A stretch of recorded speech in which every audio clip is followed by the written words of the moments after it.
everyone, welcome back to my channel. My name is Gretchen and today I am here with my final review for the 2025 Women's Prize for Nonfiction shortlist, and today I will be talking about Agent Zoe by Clare Mulley. So this book follows the absolutely page-turning story of Elżbieta Zawaka, or as the title states, Agent Zoe.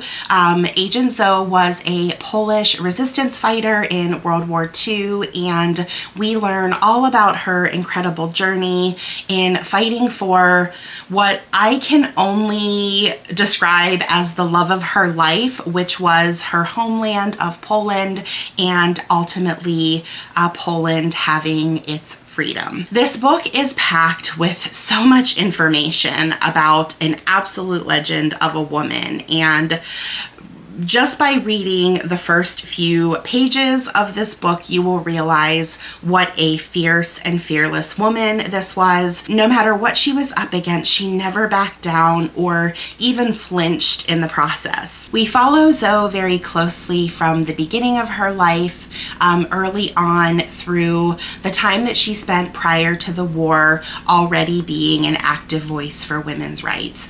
She was a firm believer and always fighting for women to have a seat at the table and for their voices to be heard. She knew that anything that a man could do, a woman could do equally as good, if not better.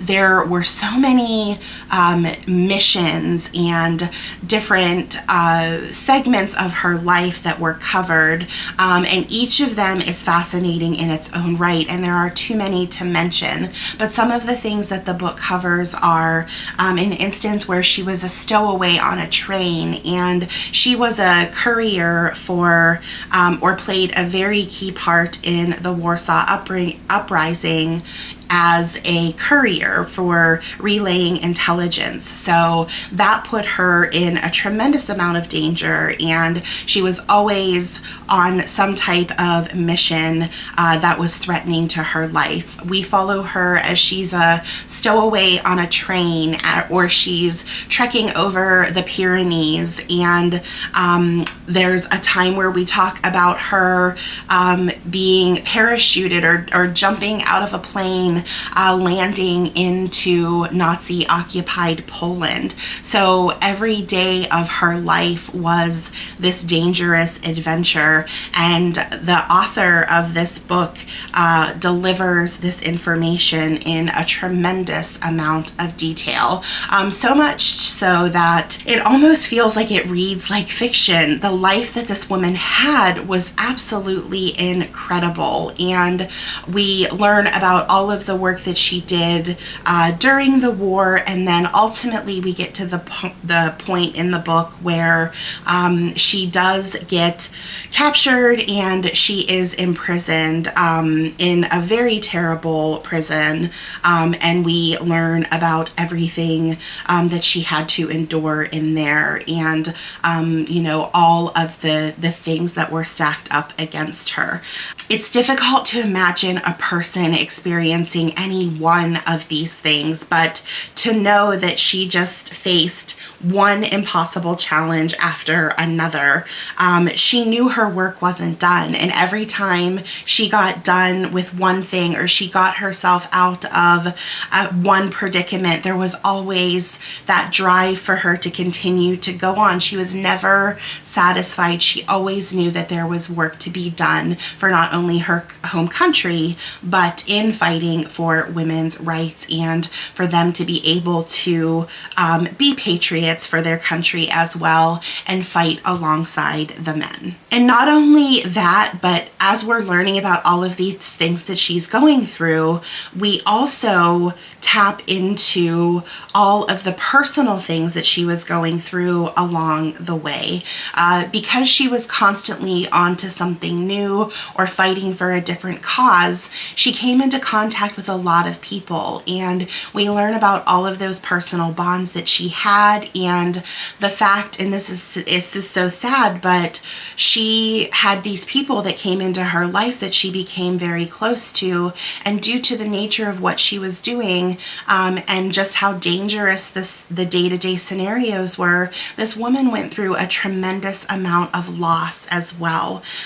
So she was going through so much, and this book really did a great job of highlighting all of that. She was leading a very dangerous life, and it felt like anytime she got close to someone or had connections, she would lose them. And through all of that, she still persisted, and there was nothing that kept her down. Zoe ended up living into her late 90s. She was 99, and even in her elderly years, she was still fighting for women in Poland.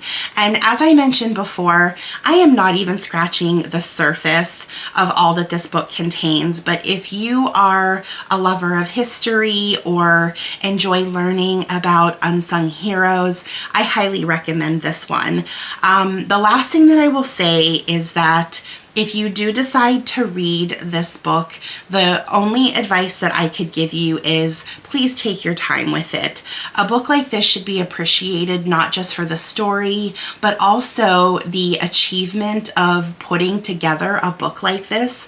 Clare Mulley did her research, and it shows. She did an absolutely amazing job with writing this book and researching it. Also, in comparing this book with the rest of the books that are on the short list, this was definitely the most challenging one for me.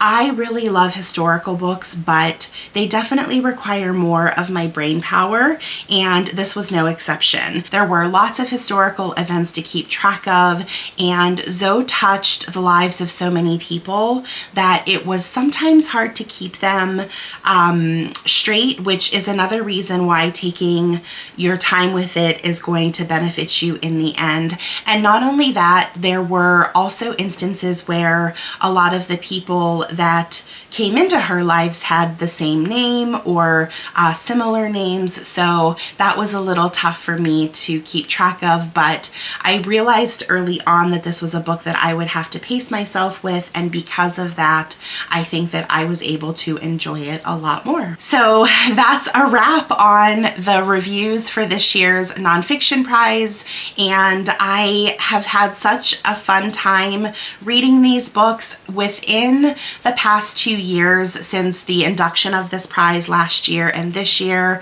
I went from someone that rarely read nonfiction to really digging into a lot of these great nonfiction works, and the more and more that I start to read nonfiction, I'm realizing that it can be just as entertaining as fiction, especially a book like Agent Zoe, because it does read like fiction because it is so action-packed and there are so many twists and turns in Zoe's life. And yeah, I am so glad that I have started to read more nonfiction, and the Women's Prize for Nonfiction has not disappointed.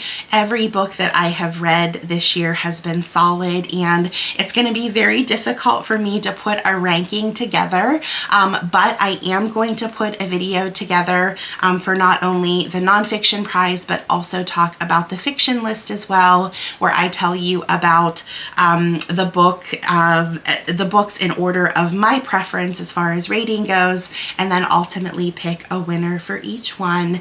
Yeah, so until we read again, bye.